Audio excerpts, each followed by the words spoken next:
마태복음 17장 14절에서 20절 겨자씨 한 알만큼의 믿음. 그들이 무리에게 이르매 한 사람이 예수께 와서 꿇어 엎드려 이르되 주여 내 아들을 불쌍히 여기소서. 그가 간질로 심히 고생하여 자주 불에도 넘어지며 물에도 넘어지는지라. 내가 주의 제자들에게 데리고 왔으나 능히 고치지 못하더이다. 예수께서 대답하여 이르시되 믿음이 없고 패역한 세대여, 내가 얼마나 너희와 함께 있으며 얼마나 너희에게 참으리요. 그를 이리로 데려오라 하시니라. 이에 예수께서 꾸짖으시니 귀신이 나가고 아이가 그때부터 나으니라. 이때에 제자들이 조용히 예수께 나와 이르되 우리는 어찌하여 쫓아내지 못하였나이까. 이르시되 너희 믿음이 작은 까닭이니라. 진실로 너희에게 이르노니 만일 너희에게 믿음이 겨자씨 한 알만큼만 있어도 이 산을 명하여 여기서 저기로 옮겨지라 하면 옮겨질 것이요 또 너희가 못할 것이 없으리라. 아멘. 주제 믿음이 없고 패역한 세대. 겨자씨 한 알만큼의 믿음. 14절에서 18절 믿음이 없고 패역한 세대. 산에서 내려온 예수님과 제자들이 무리들에게 오자 한 사람이 예수님께 와서 꿇어 엎드리며 주여 내 아들을 불쌍히 여기소서. 내 아들이 간질로 심히 고생하여 자주 불에도 넘어지고 물에도 넘어집니다. 내가 주의 제자들에게 데리고 왔으나 능히 고치지 못했습니다. 그렇게 말했습니다. 이 내용을 마가와 누가는 조금씩 다르게 기록하고 있습니다. 마가복음 9장 17절 18절. 무리 중에 하나가 대답하되 선생님, 말 못하게 귀신 들린 내 아들을 선생님께 데려왔나이다. 귀신이 어디서든지 그를 잡으면 거꾸러져 거품을 흘리며 이를 갈며 그리고 팔이 해지는지라. 내가 선생님의 제자들에게 내쫓아 달라 하였으나 그들이 능히 하지 못하더이다. 아멘. 누가복음 9장 37절에서 40절. 이튿날 산에서 내려오시니 큰 무리가 맞을세. 무리 중에 한 사람이 소리질러 이르되 선생님, 청컨대 내 아들을 돌보아 주옵소서. 이는 내 외아들이니이다. 귀신이 그를 잡아 갑자기 부르짖게 하고 경련을 일으켜 거품을 흘리게 하며 몹시 상하게 하고야 겨우 떠나가나이다. 당신의 제자들에게 내쫓아 주기를 구하였으나 그들이 능히 못하더이다. 아멘. 공간 복음서를 종합하면 이 아들의 병명은 간질입니다. 귀신에 의해서 걸린 겁니다. 이 아들은 간질의 증세로 말을 못하고 갑자기 괴성을 지르기도 하고 거꾸러져 거품을 흘리기도 하고 파리하여 이를 갈기도 하고 자기 몸을 상해하기도 하고 자주 불에도 들어가고 물에도 들어갔습니다. 이런 자식이 있는 부모로서 병을 고치기 위해 무슨 일인들 안 해보았겠습니까? 할 수 있는 수단과 방법을 다 했을 것입니다. 심지어 예수님의 제자들에게까지 데리고 오지 않았습니까? 여기 제자들은 예수님께서 베드로와 야고보와 요한을 데리고 변형산에 올라가셨을 때 산 아래에 남아있던 9 제자들을 말합니다. 그러나 그 제자들은 그 아이의 병을 못 고쳤습니다. 그래서 아이의 아버지가 산에서 내려오신 예수님을 기다렸다가 예수님께 요청하고 있는 것입니다. 마가복음에는 이렇게 아버지가 요청합니다. 9장 22절에서 24절. 무엇을 하실 수 있거든 우리를 불쌍히 여기사 도와주옵소서.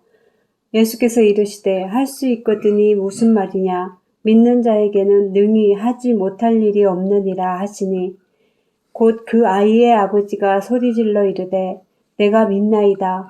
나의 믿음 없는 것을 도와주소서 하더라. 아멘. 아버지가 처음에 믿음이 없었죠. 하실 수 있거든 우리를 불쌍히 여기사 도와주세요. 그러니까 이 말은 하실 수도 있고 또 안 되셔도 할 수 없고 그 말이잖아요. 예수님께서 할 수 있거든이 무슨 말이냐. 믿는 자에게 믿기만 하면 능치 못할 게 없다.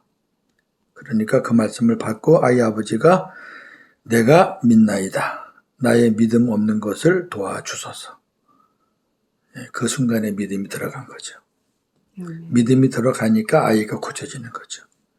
믿음 없이는 역사가 일어나지 않습니다. 자, 모든 그 말을 들은 예수님이 제자들 말도 듣고 또 이 아버지 말도 듣고 이렇게 책망하십니다. 믿음이 없고 패역한 세대여, 내가 얼마나 너희와 함께 있으며 얼마나 너희에게 참으리요. 그를 이리로 데려오라. 예수님이 누구를 향해서 믿음이 없고 패역한 세대라고 했을까요? 제자들이요? 아버지요? 자, 마태복음에서는 안 나타나는 부분입니다. 자, 예수님이 변형산에서 내려오셨잖아요. 보니까 산에 올라가지 않은 제자들과 서기관들 그리고 또 무리들이 이 아이에게서 귀신을 쫓아내는 일로 변론하는 것을 보신 거죠. 막 시끄럽게. 그러니까 이 광경을 보시고 그 다음에 아버지의 이 믿음의 고백을 듣고 그 무리들을 향해서 아버지 말고 그 변론하는 무리들, 제자를 포함한 서기관들, 무리들을 향해서 하신 말씀이거든요. 마가복음 9장 14절 봅니다. 이에 그들이 제자들에게 와서 보니 큰 무리가 그들을 둘러싸고 서기관들이 그들과 더불어 변론하고 있더라. 아멘. 예수님이 이 광경을 보신 거예요.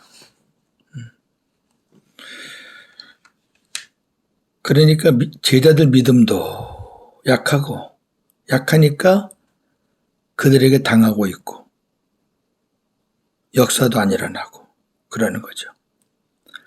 아이를 데려오자 예수님께서 귀신을 꾸짖으시니 귀신이 나가고 아이가 나았습니다. 19절 20절 겨자씨 한 알만큼의 믿음.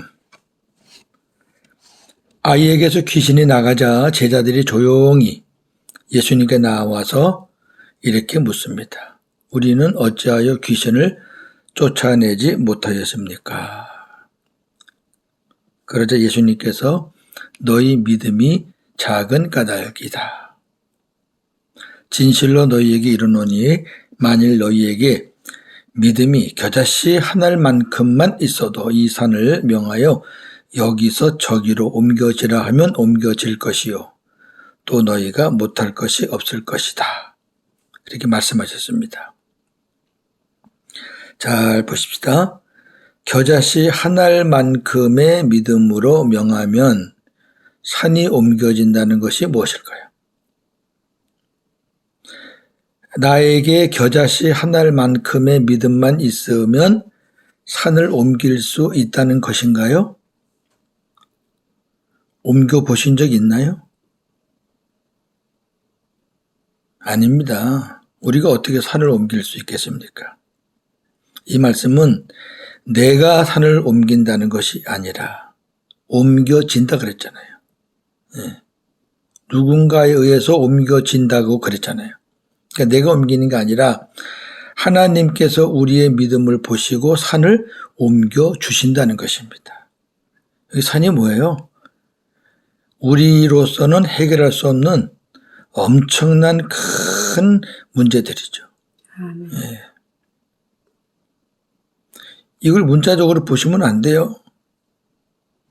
지금까지 뭐 이쪽 산이 저쪽 산으로 옮겨간 적이 있나요? 문자로 보시면 안 되고요.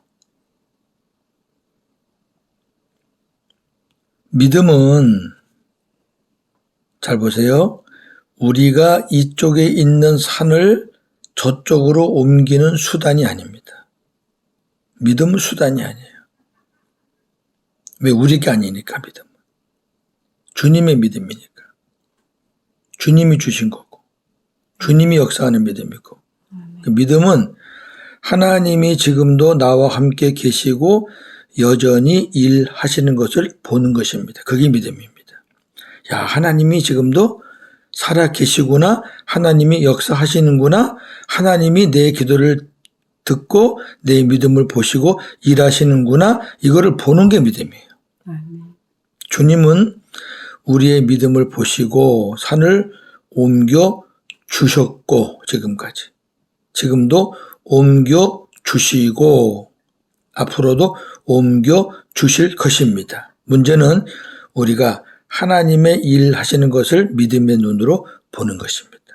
봐야지요. 겨자씨에 대해서는 마태복음 13장에서 언급한 적이 있습니다. 겨자씨는 아주 작은 씨지만 심으면 성장해서 새들이 깃드는 나무가 됩니다. 그렇듯이 하나님 나라는 예수님 한 분으로 아주 작은 것으로 시작하지만 그 끝은 아무도 상상할 수 없게 커집니다. 이렇게 자라가는 원동력은 겨자씨 안에 생명이 있기 때문입니다. 예수 그리스도 안에 생명이 있기 때문입니다. 하나님이 보시는 믿음은 생명이 있는 믿음입니다. 할렐루야. 예수님은 제자들에게 믿음이 작아서 귀신을 쫓아내지 못하였다고 말씀하셨습니다. 믿음이 작다는 것은 믿음이 없지는 않지만 있어도 작고 연약하다는 것입니다. 이런 믿음으로는 귀신을 쫓아낼 수가 없다는 것입니다.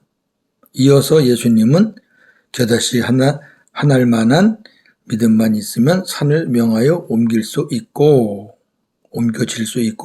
못할 것이 없다, 이렇게 붙인 겁니다.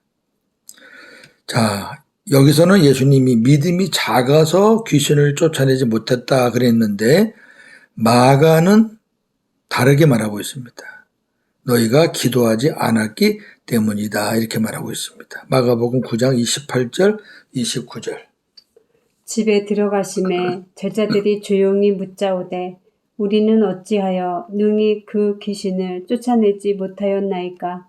이르시되 기도 외에 다른 곳으로는 이런 종류가 나갈 수 없느니라 하시니라. 아멘. 자, 제자들이 귀신을 쫓아내지 못한 이유가 마태복음에서는 믿음이 작아서, 마가복음에서는 기도하지 않아서라고 했으니 종합하면 믿음의 기도가 부족해서입니다.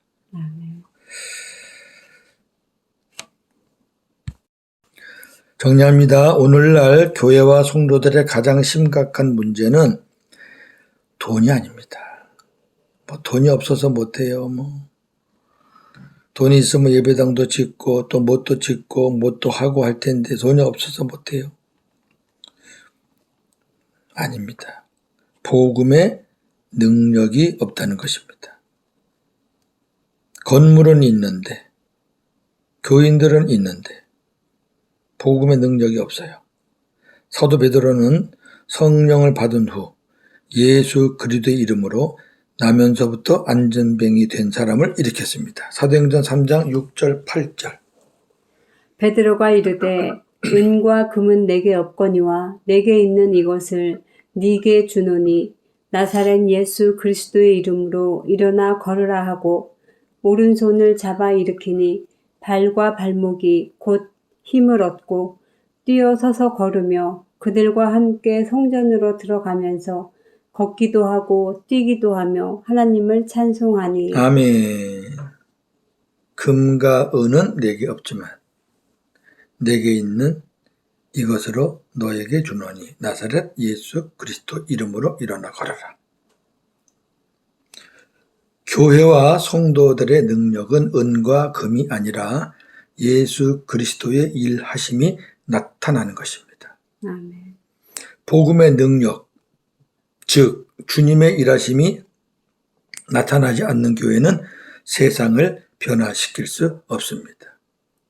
아멘. 우리는 복음을 듣고 깨달아 주님을 내 중심의 왕으로 영접하여 하나님의 자녀가 되었습니다. 우리 안에 주님이 계심으로 우리는 복음의 사람들입니다. 그런데 복음의 능력은 없습니다. 있어도 너무 적습니다. 주님은 귀신을 쫓아내지 못한 제자들에게 믿음이 연약하고 기도하지 않기 때문이라고 책망하셨습니다. 이 책망이 우리들에게도 해당되지는 않는지요? 귀신을 쫓아내는 것만 하나님의 일하심은 아닙니다. 그러나 우리의 삶을 통해서 하나님의 일하심, 주님의 일하심이 많이 나타나지 않는다면 문제가 있는 거죠. 믿음이 연약한 거, 기도하지 않는 거. 내 안에 복음이신 예수님이 계시면은 영원한 생명으로 구원을 받는 것은 틀림없습니다. 아멘. 그러나 그 자체로서 하나님의 능력이, 복음의 능력이 나타나는 것은 아닙니다. 내 안에 계시는 주님을 내가 얼마나 신뢰하고 믿느냐, 그리고 그분께 얼마나 우리가 간절하게 기도하느냐. 물론 율법적인 기도 아닙니다. 그의 나라와 그의 의를 구하는 기도, 그 기도 말입니다. 그것이 없으면 우리 안에 생명이 있고 복음이 있더라도 능력, 주님의 일하심은 나타나지 않습니다. 이 말씀을 우리가 생각하면서 오늘도 복음으로 승리하는 저와 여러분 되기를 주님의 이름으로 축원합니다. 아멘. 하나님, 오늘 이 사건을 보면서 우리가 많은 것을 생각해 봅니다. 우리는 눈에 보이는 것이 없다고 투덜댑니다. 그것만 있으면 이것도 하고 저것도 할 텐데 복음의 능력은 찾아볼 수가 없습니다. 성도의 능력은, 교회의 능력은 은과 금과 같은 물질이 아니라 예수님께서 얼마나 교회를 위해서 또 그 성도를 위해서 일하시는가, 주님의 일하심이 나타나는 것이라고 주님이 말씀하셨습니다. 우리 교회에 또 저희들에게 복음의 능력이 나타납니까? 주님의 일하심이 우리를 통해서 나타납니까? 하나님의 자녀가 되었음에도, 복음의 사람이 되었음에도 복음의 능력이 나타나지 않거나 미미하다면 오늘 주님 말씀하신 대로 내 안에 계신 주님을 우리가 100% 신뢰하지 못하고 믿지 못하고 또 그분께 우리가 기도하지 않기 때문이라고 주님 말씀하고 계십니다. 다시 한번 우리가 내 안에 계신 주님을 얼마나 믿고 있는지, 즉 그분을 얼마나 바라보고 있는지, 그분을 얼마나 사랑하고 있는지, 얼마나 그분만 의지하고 있는지, 세상 것들에게 그 마음이 빼앗기지는 않는지, 그리고 복음이 되었으니까 다 되겠지 하는 나태함은 없는지 깊이 생각하면서 오늘도 복음으로 승리하는 하루가 되게 하여 주시옵소서. 예수님의 이름으로 기도합나이다. 아멘.